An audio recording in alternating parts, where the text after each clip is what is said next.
Hi, I'm Michael Romoser. Welcome to another session of the Publishers series from Seattle Business Magazine. We recently visited with commercial banking expert Curt Fraser in Seattle to talk about manufacturing, a sector he deeply understands. Taken alone, manufacturing in the United States would be the 9th largest economy in the world. In our state, manufacturing accounts for 13.5% of Washington's total output, employing nearly 10% of the workforce. In 2015, total output from Washington manufacturing was over $60 billion, so by any measure, manufacturing supports the backbone of our economy. Since entering the market in 2008, J.P. Morgan Chase has made a tremendous impact in the Northwest, quietly becoming the 4th largest corporate philanthropist in the state. The bank distinguishes itself in asset and wealth management, but it's commercial banking we focus on today, and Chase's particular set of products serving Washington's middle market companies. I think you'll enjoy the discussion. Let's take a look.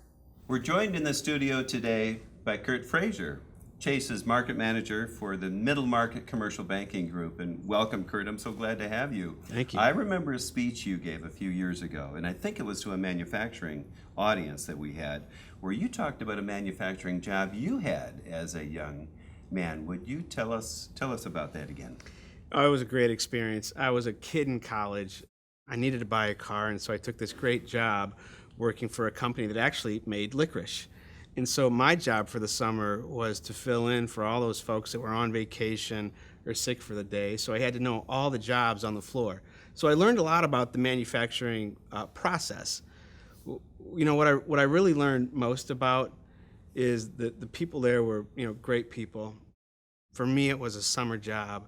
For them, it was a way to put food on the table and a way to make their car payment, their rent.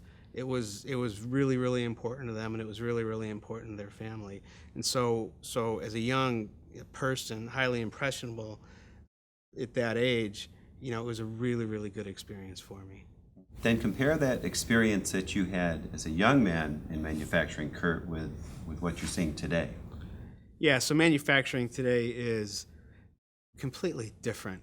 It's a much more global economy that our manufacturers are working in.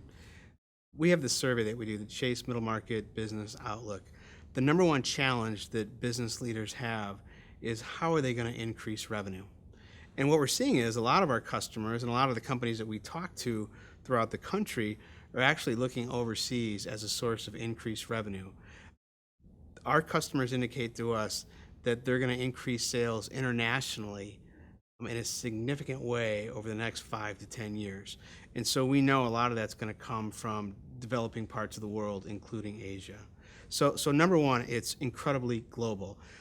Because it's global, it's also highly complex. Average manufacturers today have foreign exchange risk in 8 different countries, and that's just increasing. You've got a different regulatory environment in every region and every country. On top of that, the speed of business is changing.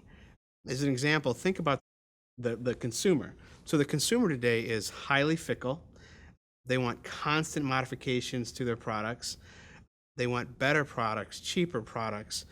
They're on social media, so if they don't like your product or they have recommendations for changes, they're going to let you know right away. If you're a manufacturer, you need to be on top of that, because if you don't make those modifications, your competition is. So you have to have systems that are highly flexible, highly adaptable. You need to be willing to change on a dime to meet the needs of not just the consumer, but the businesses that you're selling to that ultimately might sell to consumers, for instance.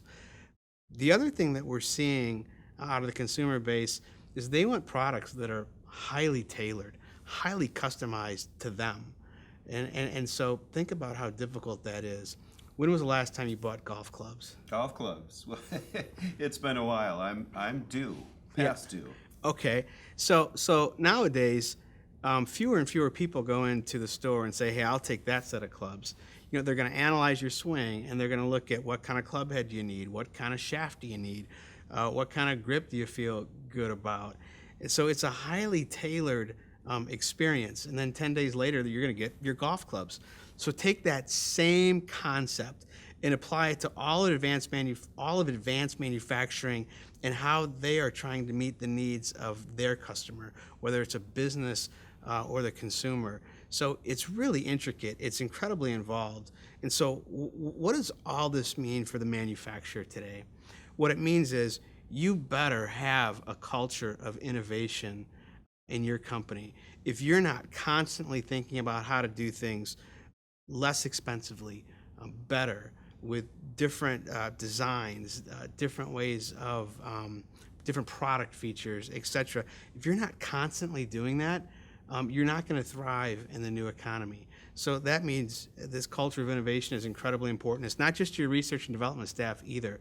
It's the entire culture of the organization, because you need to make decisions quickly, you need to feel good about it, and you need to react quickly when things don't quite go the way you expect them to. So it's a much different world, Michael. So that's manufacturing on a global scale, Curt. Now, talk to us about the Puget Sound area. What are you seeing as far as manufacturing in the greater Seattle area? Yeah, so that's a great question. You know, aerospace and Boeing, they've dominated this region from a manufacturing standpoint over the last 100 years. We've got 84,000 aerospace employees in the state of Washington. We've got 6,000 aerospace engineers in the state of Washington. For every single job in manufacturing, it creates another 2.5 jobs elsewhere in the economy. So the impact of this region is very, very significant.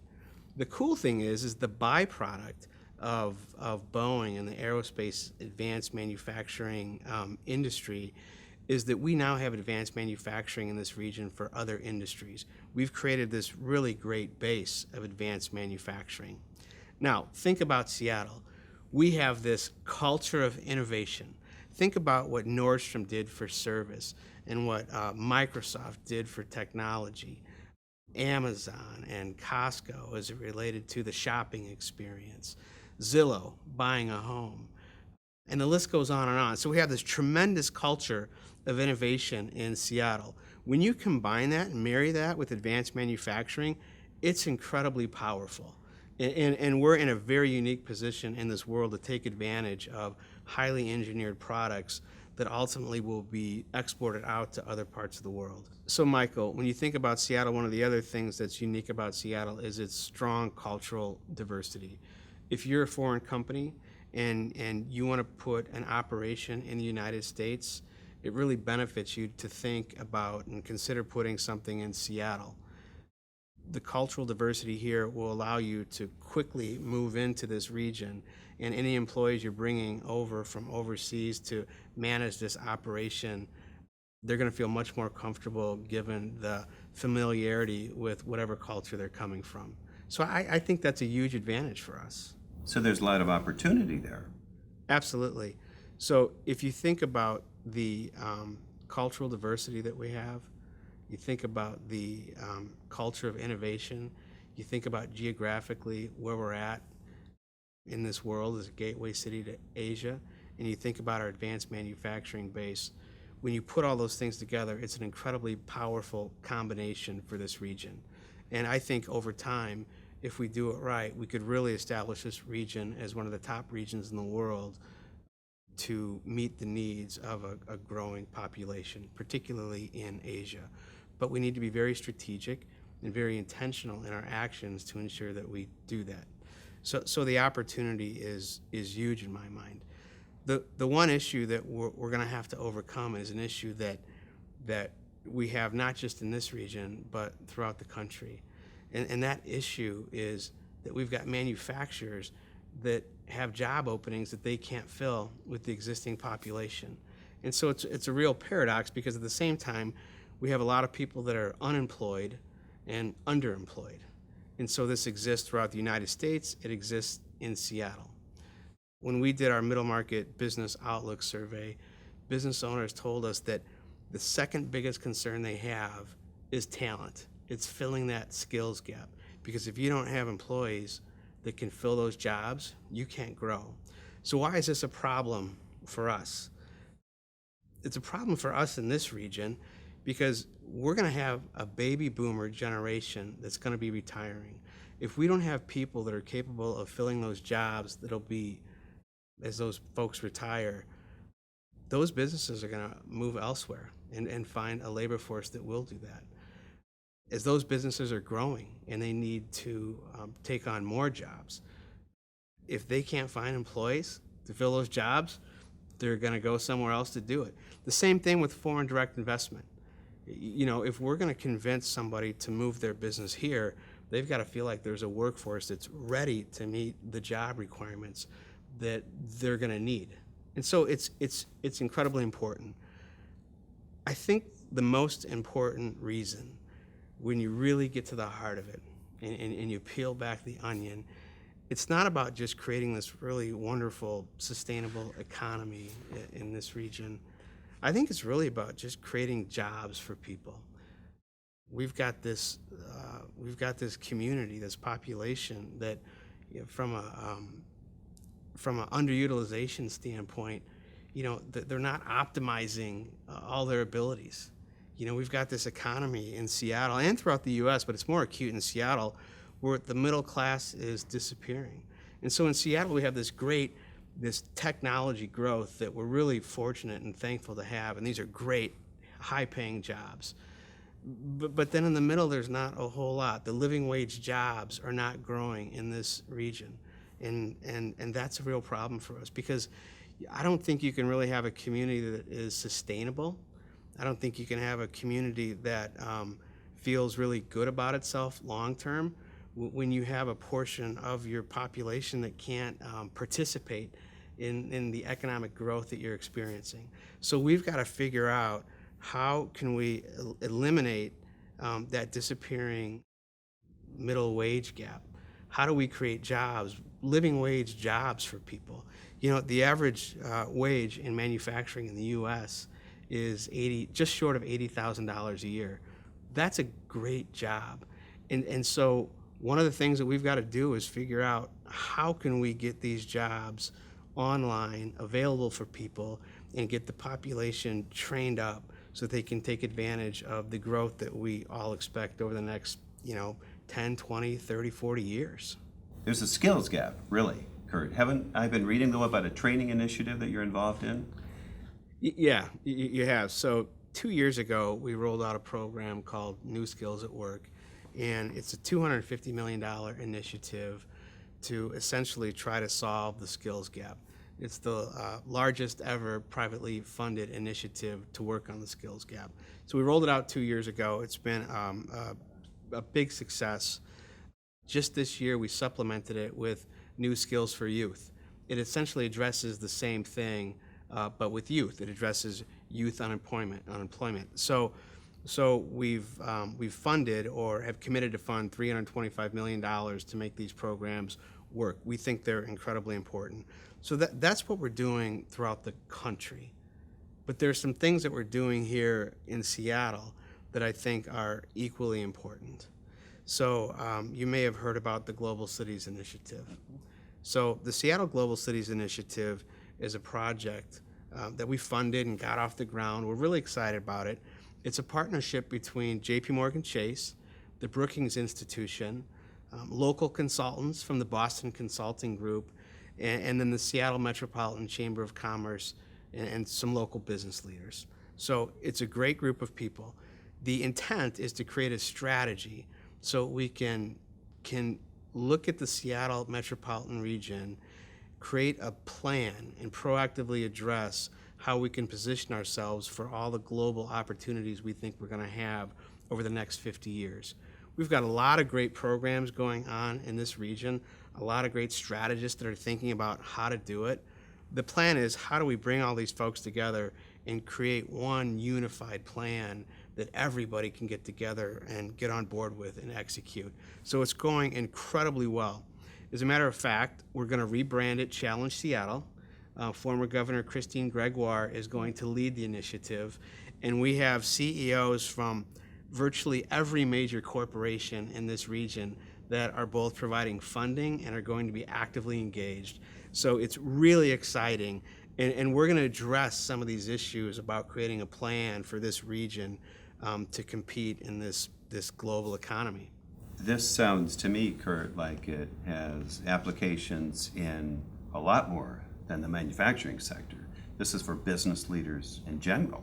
Yeah, absolutely. So if we're going to create a plan for this region, it's going to incorporate all the things that make this region great.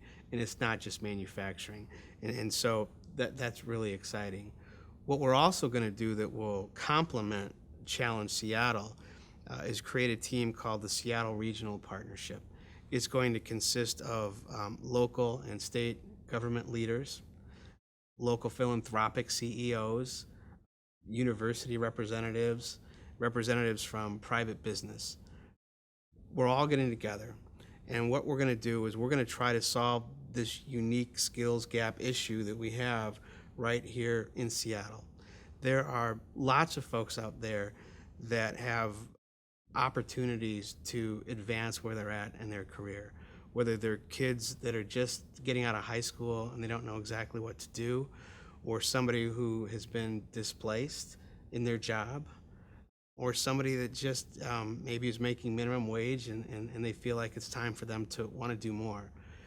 We want to address this issue and focus on these folks and figure out how can we match them up with the jobs that the major employers and the small business owners have here in the Seattle region.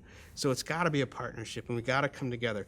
We've got a lot of great groups within this region that are doing good skills training. What we want to do is bring it together in a unified way where we have a holistic plan. And we're actually funneling money and resources to those initiatives that have been the most successful. So it's really, really exciting. That is exciting, Curt. It's great stuff, and thank you for everything JP Morgan Chase does. Well, thank you for having me here today. I appreciate it. Well, it's been my absolute pleasure. Thank you to Curt Fraser from Chase Commercial Banking, and until next time, this has been another from the Publishers series at Seattle Business Magazine.